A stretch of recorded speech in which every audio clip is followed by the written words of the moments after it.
Hi, I'm Rick Stivers, and I'd like to welcome you back to Young Martin's Reels. Today we're going to be working on this Penn Peerless number 9 fishing reel. This one got a little history with this reel. This one belonged to my grandfather, and I'll throw a little bit of background history for those of you who might be interested, which maybe nobody, but maybe somebody. Where the name Young Martin's Reels comes from. My great-grandmother was a Martin, and she married my great-grandfather. Their son was Benjamin Martin. My dad was Martin Buren, and I'm Richard Martin. And so when my dad passed on, I decided to carry on the Martin name. By the way, the Martin name ends with me, unless one of my grandkids decides they want to name their child Martin. But I'm one fourth Martin. My great-grandmother came from the West Coast, and she moved out to Kentucky, married my grandfather, and they used to make pilgrimages back to visit the Martin family. And even up into the 90s, my dad was still making trips out to the Martin family reunions. So that's where the whole Young Martins comes from. I am a Martin, and we're going to be working on my grandfather's reel. Now, this is kind of a curious thing, why he would have a Penn Peerless number 9, because in the world we come from in Kentucky, where everybody's fishing farm ponds and little rivers and stuff, this was not a well-known reel to have. So I'm wondering if maybe he picked it up when he went out to the West Coast, and because he did go fishing with his family out there, and maybe he picked this up as an ocean reel that he used. If he did, he took really good care of it, because there's no evidence here of saltwater damage whatsoever. So anyway, we're going to take this reel apart. It has some broken parts. I was going to do, this was actually the beginning reel for Young Martin's Reels. This was the first one I was going to do, and I stopped on it because when I got it open, I took a look inside it and found that some of the drag washers were broken. And that's not something you find very often. You see them worn down, but very seldom are they broken. Well, I have 2 of them in this reel that are broken.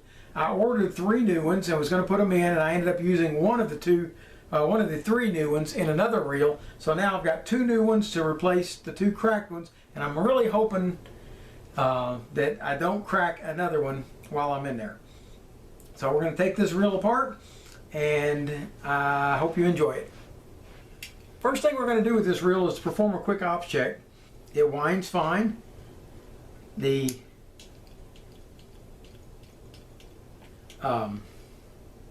free spool seems to work fine, although there seems to be a little bit of a drag in here, although this still freely spins. Normally, when I free spool one of these reels, you don't see the handle move, and this one's moving ever so slightly, so it could be just the drag of the grease that's in it. We'll flip the lever up. It works fine. The level wind is running back and forth as it should. Let's try the clicker. The clicker works fine. Oh yeah. Everything about the reel seems to be, oh, stand by.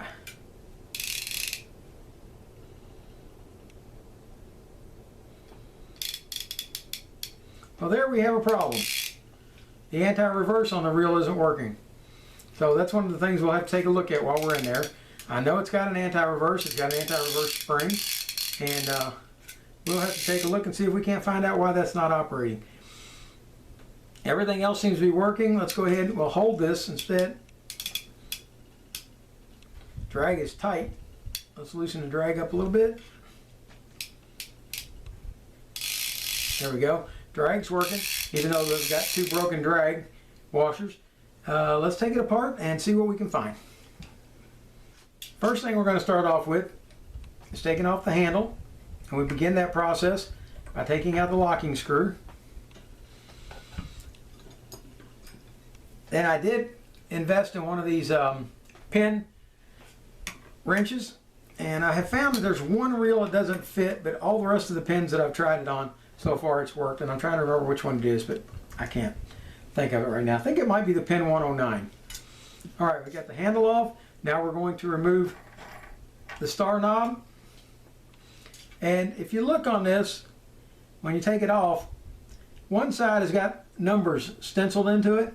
That's the side that goes towards the reel, on the inside. The part with no numbers on it goes to the outside. That's got that apart. Let's now go ahead and take out the, let's see, 1, 2, 3, 4, 5 screws that hold it in. Now from prior experience, I know that these 2 bottom screws here going into the reel seat are shorter than the other 3. So remember that when you go to put it back.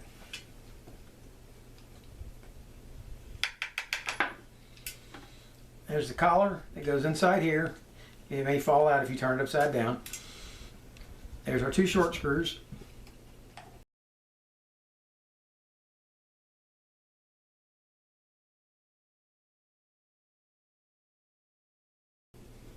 Alright, you'll notice when I took the side plate off,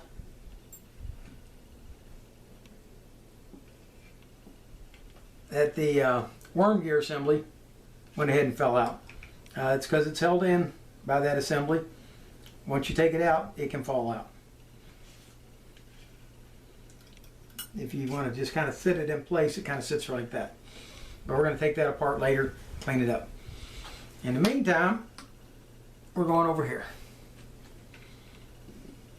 We took off the trim ring. It just pops off. There's nothing holding it on once you take those 5 screws out.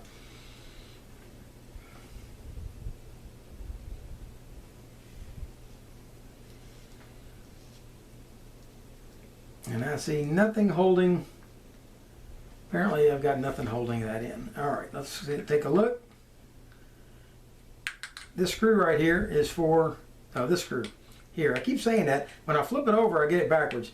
Once I've got it flipped over, it appears to be this one, but it's actually this one. This one holds my reverse dog. And it's possible that I didn't get it properly installed when I put it back last time. Okay, go ahead and remove all 4 of these screws. Now these are different. These 2 screws up here are different from the bottom 2. This is your bridge assembly. These 2 screws, if you look at them, they're only threaded right here on the very end. The rest of this is smooth. That's because that screw assembly is going through a spring, and they don't want the spring hanging up on the screw. The 2 bottom ones are threaded over the entirety of the screw.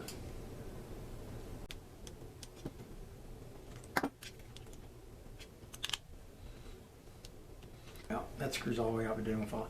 All right, now what you want to do when you remove this is you want to take, maybe that screw's not all the way out. That's all the way out. All right, lay it in the palm of your hand and go ahead and push down on the center shaft of the gear sleeve. When you've done that, that's going to allow this to come off. Now that screw falls out. All right, here's your anti-reverse dog, and here is your pinion gear, which fell out. I'll slide it back in over here.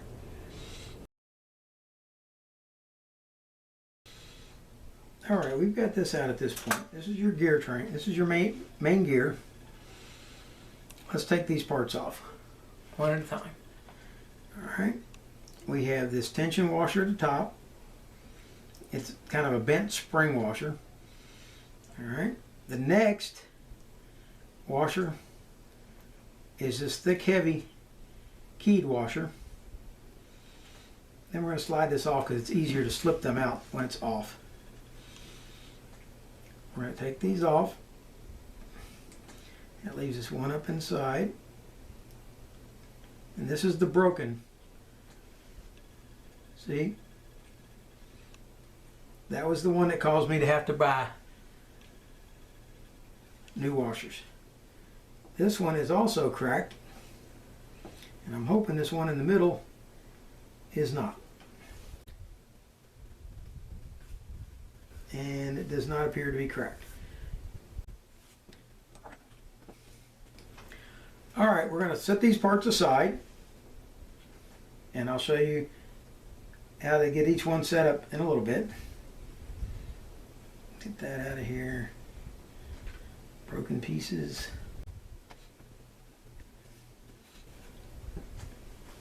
And let's bring us back to this part. We've got this heavy washer underneath here.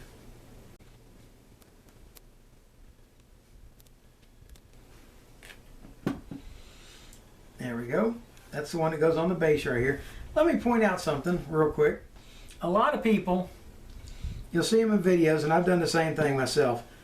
When they go to pull this key washer off, they pull it out, and once they get to this point, it jams and it wants to stick instead of sliding off. The cause of that is right at the top of this flat spot is where the handle is cranked down. Let me show you. You can probably see the shiny spot right there. And that's what I had earlier when I took this apart. And what I did to correct that is I took a flat file and I filed directly across that to remove that high spot. That high spot was only created because the screw was tightened down. There's one on each side, and if you file that down, these keyed washers will slide right on and off, and you won't have that fight. Just a little piece of information for you. Now we want to be able to take this sleeve off. This is our gear sleeve. We want to take that off. And let's see if I've got the tool for that. I have found that a $1 yard sale ice pick works fine for this. Put it right there on the pin, push it in. That shoves the pin out the other side. If you need a little extra help with it, grab it with a pair of pliers or vice grips and pull the pin out. Once that pin is out, this gear sleeve will slide off. Now if you look here where the pin goes, that's going to line up with that groove right there. That's what that pin's doing. It's going through that groove, and that allows us to lock in and spin. We're going to clean that out. We've still got more parts though to take apart. We're going to come over to the other side, and we're going to remove this jack plate. And this is easy to move. All you have to do is pull it over sideways and slide it out. With the jack plate removed, you can now remove the pinion yoke, and notice that the cutout portion goes up. With that out, you've got two yoke springs, and the only thing that leaves is this eccentric for the spool release, and this one appears to be in good shape, so we're going to leave it in, and this post right here. And one thing that we don't want to forget is this little spring. Now this spring fits in behind this post, and I'm going to zoom this way in. There's where that spring sits. Sits in right behind that post. Alright, this is where we get ready to start installing things. This piece goes over here. Alright, we're going to start off by reinstalling these two springs for your yoke assembly.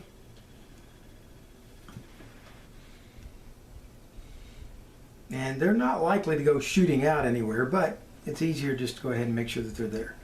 Alright, now we've got our yoke assembly right here, and it's going to have this gear assembly in it. Now this cutout portion that you see in the top of it goes up. This is our pinion gear. It's going to fit in like this, and that's where it will rotate. This cutout right here mates up to the cutout on the end of the spool. So let's go ahead and grease this up and get it ready for install.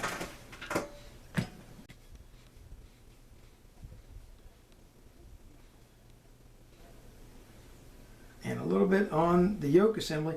Now the yoke assembly is going to have part number on it, 12.9, and what you're going to do is you make sure that that part number goes down. It really doesn't make that much difference, but that's the way it's designed to be. Alright, so we're going to put the pinion gear into the yoke assembly and set it into place on top of the two springs. Now it's not going to sit there very nicely, it's just going to fall apart. So the next part that we're going to deal with is going to be the jack plate. The jack plate is going to go with its numbers up. And we're going to put a little grease on the back side of it, especially on the ramp areas, because those ramps are going to slide in underneath the yoke assembly. So get this set up. Put your yoke in place and push down on it to hold it in place. Then slide your jack assembly in place.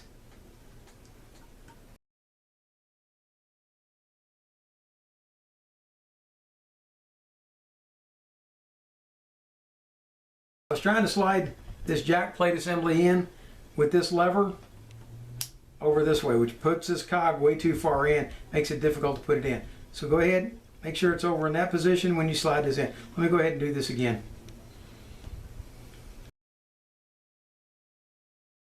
You're going to want to hold the yoke assembly down into the hole.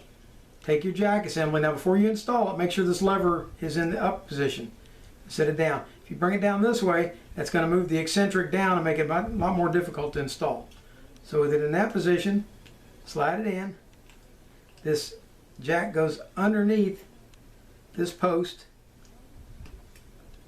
like so, and that'll hold all of that in place right there. That moves that over to the side, and we're going to start assembling. Go on this bridge assembly is going to be the gear sleeve. Before we put that on, we're going to want to go in and put a little grease onto the gear sleeve shaft. Slide it down on there. Make sure that the pin is not engaged too much so that it keeps it from doing so. There we go. Slide the pin in. That's got that locked in place. Now that'll spin on the shaft, and it's good to go for many, many years to go. Next will come your fabric washer on the bottom, your hard one. It's a little thicker than the T100 drag washers. Once that's on, let's go ahead and put a little bit of lube on the bottom of the gear. Slide it in place. Next, you're going to want to put a little drag washer grease onto your drag washers.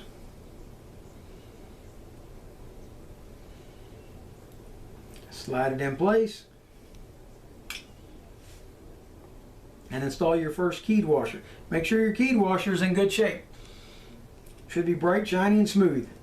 Slide it into place. Add a little bit of grease. Now you're ready for your next fabric washer. And remember, this doesn't take a lot of grease, just a little bit. Slide that down. And now we're going to install this eared washer, the one with the two little ears on the sides. And those two little ears should go down inside the keyways on the gear. And if it doesn't line up, it's not going to go in. There we go. Next comes your last fabric washer. Slide that on. Followed up by your last keyed washer. Over the top of that is going to be this tension washer. That's the bent washer. Now, before we go any further, we're going to put this sleeve on. And this sleeve's not going to stay unless we give it something to hold it in place. So we put a little grease on there.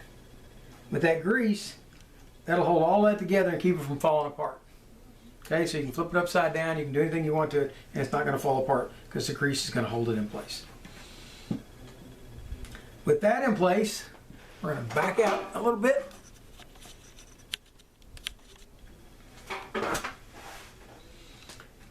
With that in place, we are ready to install the gear assembly. But you don't want to put it in like it's going to be, which would be over like this. You're going to want to put it in this way because we still have to be able to get to right here. And what we've got going on over there, that's where this screw, this is one with all threads on it, all the way up and down. This screw goes right here, slides in.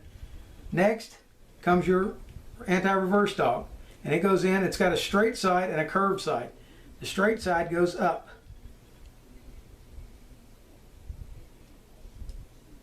Like so. With that set in place, now you've got this little bent spring. The spring is not bent right in the middle. It's got a long leg and a short leg. The long leg is going to go in here alongside of the anti-reverse dog. Let's use this as a pointer.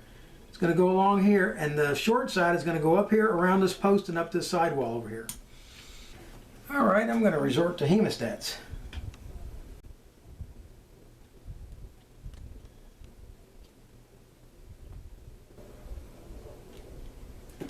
Make sure to protect this spring from flying away, because it will. All right, once you've got it in, we're going to zoom in on this. Once you've got it in, it should look like that. A little tiny flat spring. It starts right here, comes down, curves around, and goes in front of the dog here. And if you look, the dog springs back when you move it. Once you've got it in place,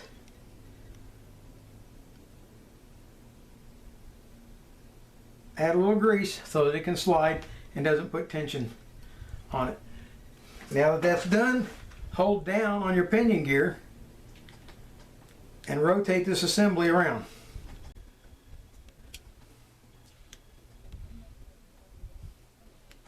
Once it lines up with the hole for the screw,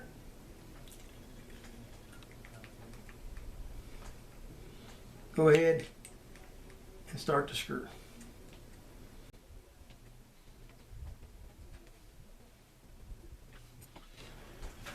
Now let's zoom back out some more, and we'll finish putting this back together.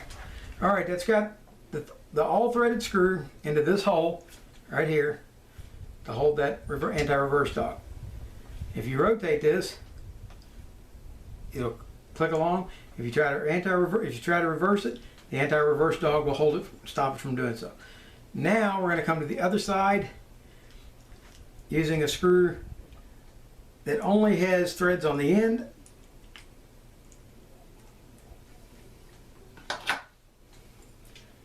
Directly below that, we put in a screw that has all threads. Directly across from that is the screw that has just threads on the end again. Once all those are started, now you can go ahead and tighten them down. With that in place, you should now be able to activate the lever, which moves the jack plate in. When the jack plate moves in, it pulls the pinion gear down away from the spool gear. When you flip it back the other way, it moves it back in so that it locks into the pinion gear. Now all that was all said and great and wonderful. Now we need to get grease onto that gear. I prefer to do it this way. A lot of people will go ahead and put it on beforehand. I don't like getting all that grease all over my hands, so I wait and slip the grease in to the gear right at the very end before we close it up. Now remember, we also put grease onto that pinion gear before we put it together, so that's taken care of. That's got this entire side plate redone. If you want, at this point, we can go ahead, install your star drag adjuster, and whatever you do, make sure that you don't cross thread it. There we go. You can put your handle on.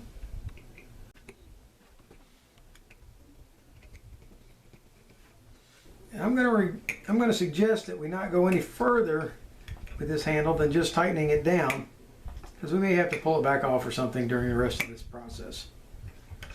But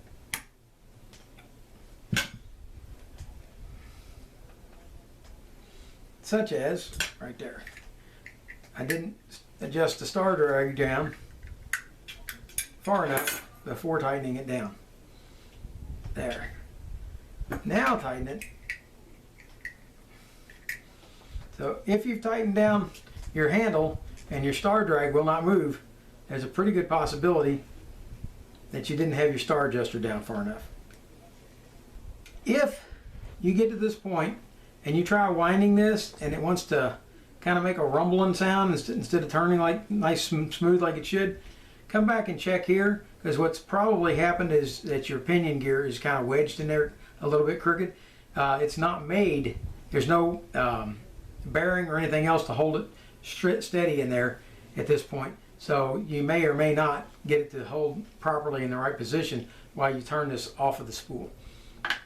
So now let's go to the rest of this. We have this assembly off, which on most bait casters, we try really hard not to take this all the way off. We usually just clean it right in the spot. But we're going to take this one out. Oh, and it really needs it. We'll slide the shaft out, and we're going to spray the worm gear down. Scrub it real good and reinstall it.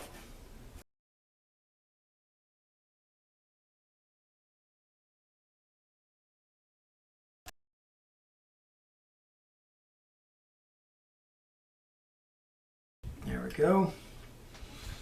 All right, when you look at the frame assembly, you've got this slot on this rod right here. Make sure that this slot is clean. It doesn't have a bunch of dirt and stuff in it. And then I would recommend putting just a small film of grease on it in the groove, and then slide out, wipe off your excess on the outside. Because what happens, this is going to ride in that. And it needs just ever so slightly a small amount of lubricant to be able to do so cleanly. So that's going to go in like this. The other thing we got left to clean now is the pawl. And this pawl is very dirty. Look along the edges of it. We're going to zoom in again.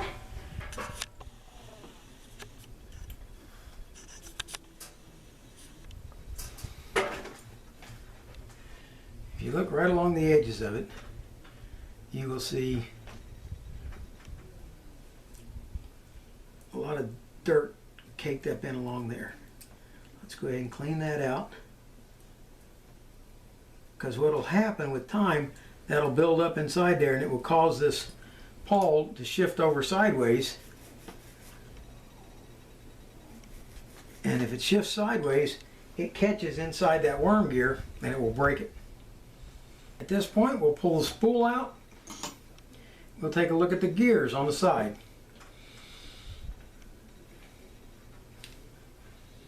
You have this gear here that, as long as it's in good shape, there's nothing you need to do to it. But inspect it, make sure all the teeth are clean. This is your clicker assembly. It's in the clicking mode right now. If you back it out, see right there, that moved it back enough for the pointer to not engage the teeth on the back side of the spool. That will be these teeth right here.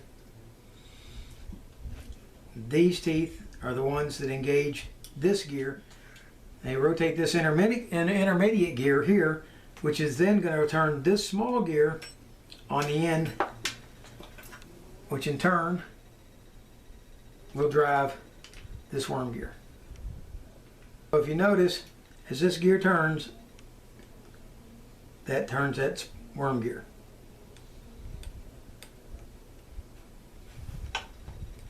This is all in really good shape down here, very clean. We're going to put just a hair of grease. My guess is I greased it and lubricated it last time I was in here when I found that the drag washers were bad, and I just slapped it back together. So that's in good shape, nothing to do in there.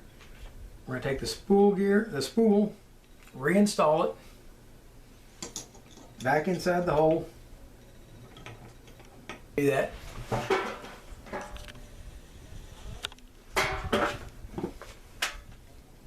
Let's add, before you do that, let's add a drop of oil to that end bearing onto the shaft itself.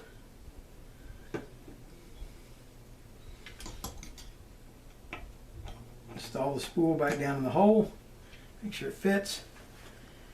Now all this is ready to start coming back together.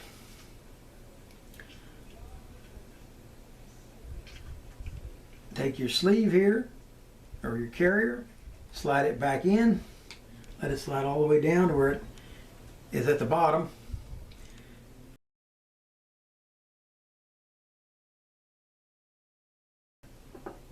We're going to take this cover and reinstall it back on the side plate, making sure that the holes are lined up properly. Lock that in. We're going to take this shield, slide it back down in here. It's got, I don't know if you can see it, there's little tabs on each side. And then there's a long side and a short side. We're going to take the long side and put it to the rear, short side to the front, drop it down in here, and line it up so that those little tabs go into those little holes.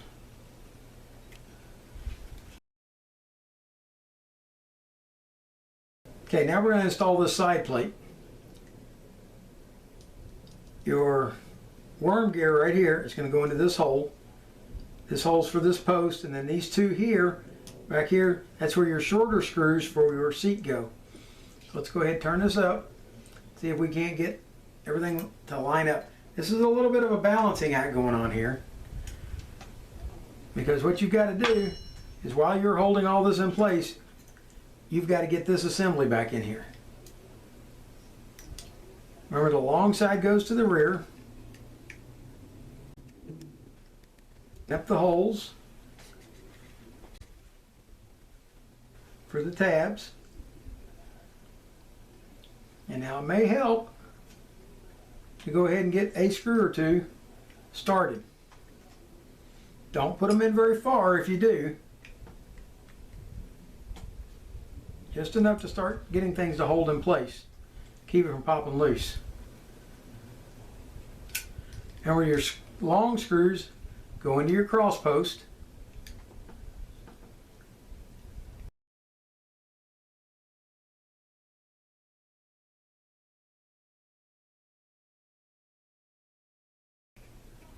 All right, once you've got two screws started, then you can start working on trying to get this plate lined up. And remember not to use any force, because otherwise you'll bend those little tabs over on that plate. Once you've got it in place, you'll know it, because everything will fit snug, everything will fall together. And at this point, you can go ahead and put these screws in a little bit more, but don't tighten them all the way. Once you're at that point, your two short ones will go in your reel seat over here. Now, why do you want short ones in your reel seat? I'm going to show you in just a second.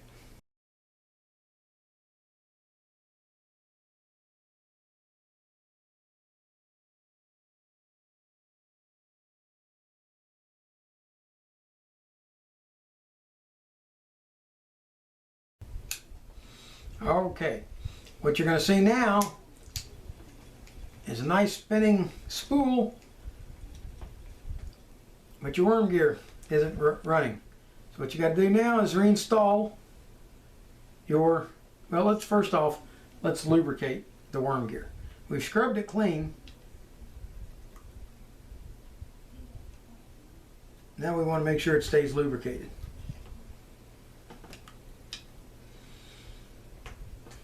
With that clean,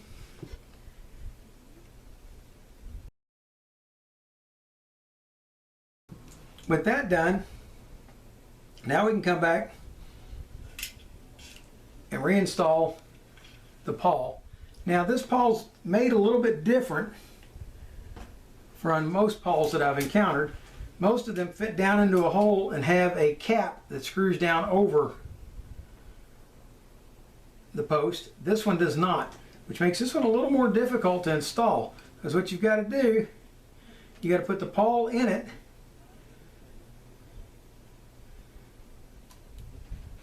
As a matter of fact, we may not be able to put the pawl in and out with this post in.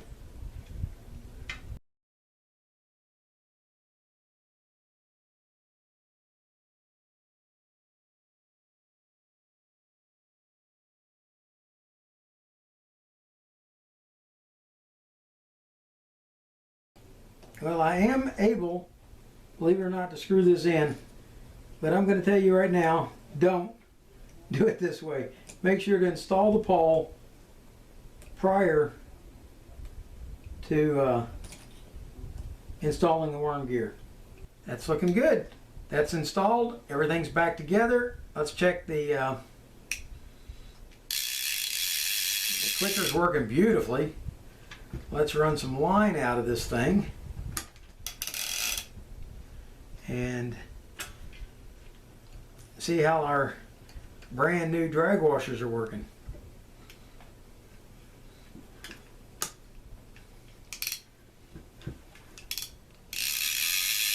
Oh, isn't that nice? Okay, let's tighten it down a little more. Got some more. Wow, that's really tight. Okay, drag's working. Tighten it down a little bit. Drag's working fine. Okay, let's wind it in.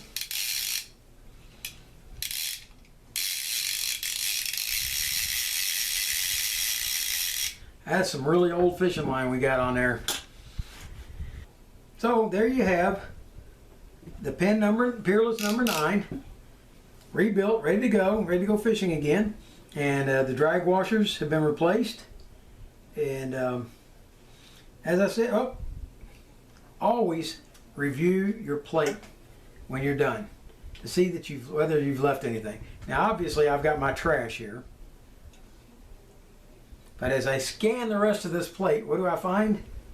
The lockdown screw for the handle, or for the handle knob. And we're going to screw that back in. I've been getting in a rush lately to get these videos out, and I haven't been paying nearly as close attention to that as I should. So what I would like for you to do is, when you get done, if you've got a rag down like I do, lift it up, look under it, see if there's anything there except your trash. And it's best to go ahead and throw your trash away as you go. But there we have the Penn Peerless number 9 that belonged to my grandpa, and I'm pretty old, folks, so I date this reel probably into the 1960s, and that would have probably been one of his last trips out to the West Coast. And I'm assuming that's when he bought it, and I am looking forward to taking this reel downrigger fishing, and that should be happening here in the next few weeks. I'll let you guys know how it performs. You know, I really enjoy comments, so if you've got anything to say, anybody who uses one of these videos to repair a reel, please let me know how it goes. If things didn't work out, hey, maybe I need to change something in the video. If things do work out, great. Hey, I'd like to know that too. I love comments. I love seeing that somebody's actually paying attention to what I'm doing. If you like what you saw, hit the like button. If you dislike it, hey, by all means, I'm okay with that too. Let me know what you didn't like. And if you want to see more videos like this, please subscribe to Young Martin's Reels. This is Rick Stivers signing out.